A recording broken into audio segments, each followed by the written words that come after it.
Hello and welcome to the practical activities of this course. This is Adlan, your second instructor here for this course, and welcome on board. We're super excited to have you here.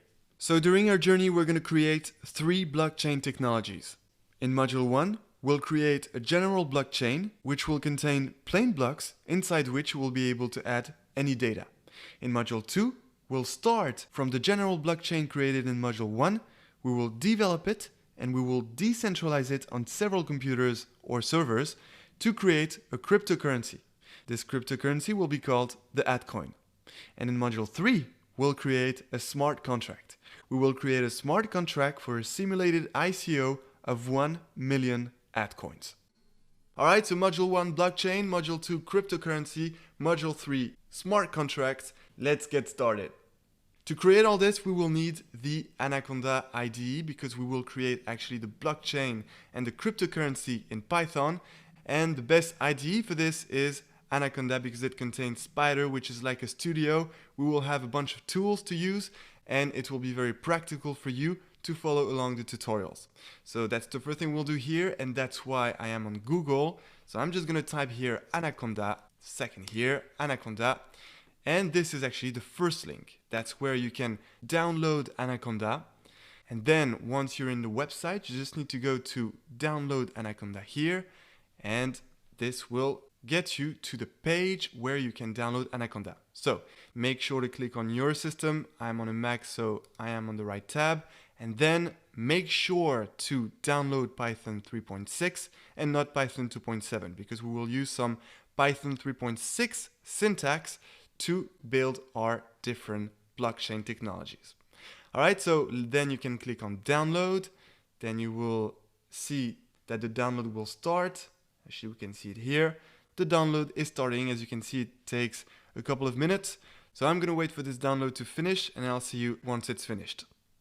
Alright, and the download has just finished. So perfect. Now we're going to go to the place where your file was downloaded. And as far as I'm concerned, it is on my downloads folder on my Mac. So downloads here, that's the file. You double click on it and there we go. The installation will start. So continue, continue, continue, agree. You can read if you want. Install for me only, continue and install. Very easy. Now you just have to wait for a couple more minutes to install Anaconda. So again, I'm gonna see you at the end of the installation. And here we go, the installation is done. You can now close that and you can choose to keep it or not. That's up to you. Alright, so now Anaconda is installed on your machine. So now what we're going to do is launch it. And to launch it, well, for those of you who are on Windows, you can find it in the list of programs here. You need to find the Anaconda Navigator. For Linux as well, you can find on the list of programs. And for Mac users, you can find it in Applications, Anaconda Navigator, you double click on it and it will launch Anaconda. Initializing, adding feature channels, loading applications, loading projects, loading content, and there we go inside Anaconda. We can work actually in the root environment of Anaconda. We don't need to create a virtual environment because the good news is we won't have much to install in terms of packages.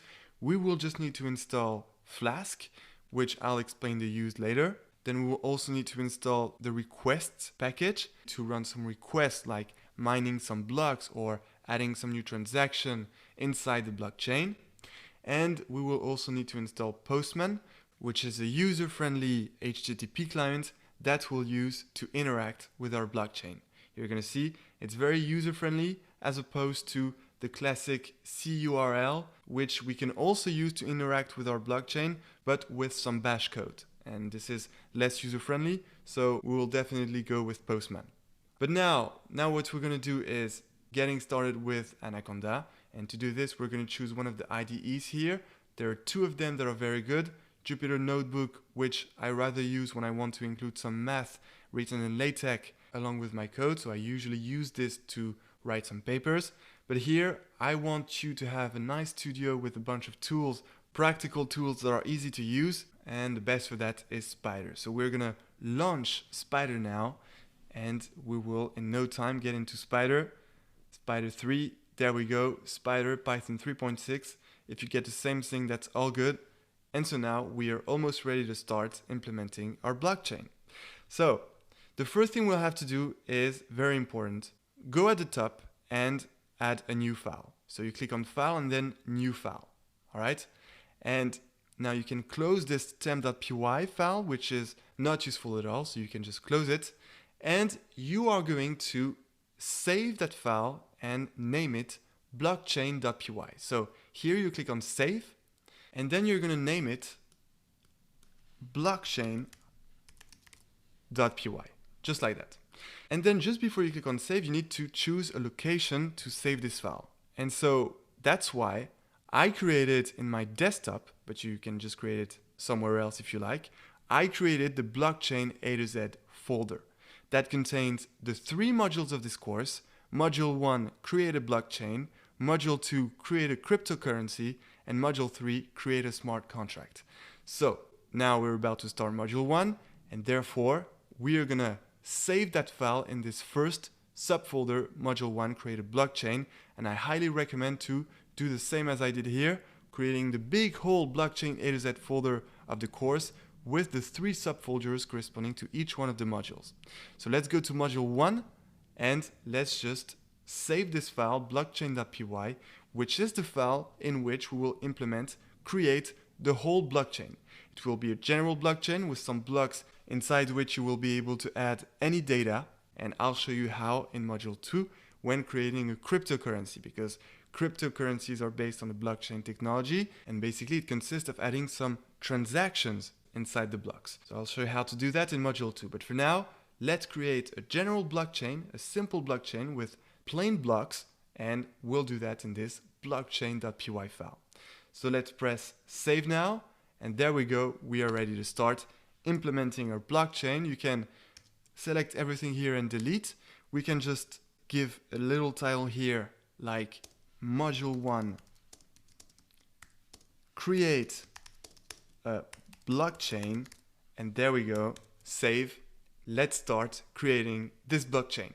So we'll stop here for this first tutorial. That was just the getting started tutorial. In the next one, we will install the packages we need, which are Flask and the HTTP client Postman, which is the user-friendly interface inside which we will interact with our blockchain after we create it. And then after that tutorial, we will start building this blockchain here. Alright, so I'll see you in the next tutorial, and until then, enjoy blockchains.